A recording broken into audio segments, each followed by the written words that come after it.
Precej drugačen glasbeni program pa so imeli nekaj dni prej na Rožniku.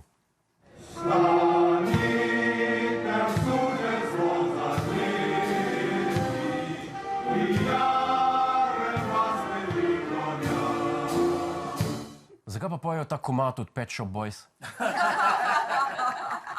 Praznik dela, boj za delavske pravice, rdeči nageljni in ognjeviti govori sindikalistov. Kaj od tega pa je najbolj pritegnilo obiskovalce?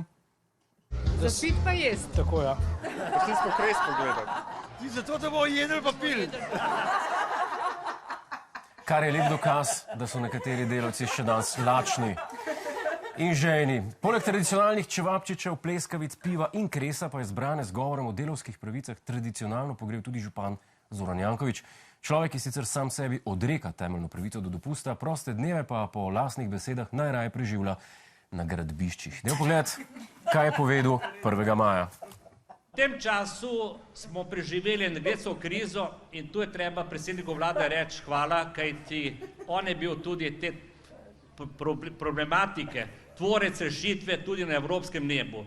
So pa že ekonomske krize, da je zakaj golobo, da je evropska kriza. Zdaj je bil to prvomajski govor, on scenarij zamešal, a sem ga jaz zamešal. Kje je pa dostojno plačilo, regres, božičnica? Tega nisem slišal. Kakorkoli Janković je prepričan, da golob ni rešil sam Slovenije, ampak tudi, da visoko leta na evropskem nebu. Janković pa ni edini tradicionalni obiskovalec Rožnika, so pa prvomajskim veselicam zvesti predvsem starejši občani. To je za nas, ta stare, bi rekel, oldtimerje, ki smo tega praznika navajeni že izpred mnogih let. Današnja mladina pa kam danes vrvi? Vsi samo na morje. Zakaj bi hodili peš na Rožnik, če lahko v avtu stojijo na Primorki? To je ne par ur. Tako se vsaj pošteno spočijajo ob prazniku dela. Hej, preden greš, klikni tukaj in se naroči na naš YouTube kanal.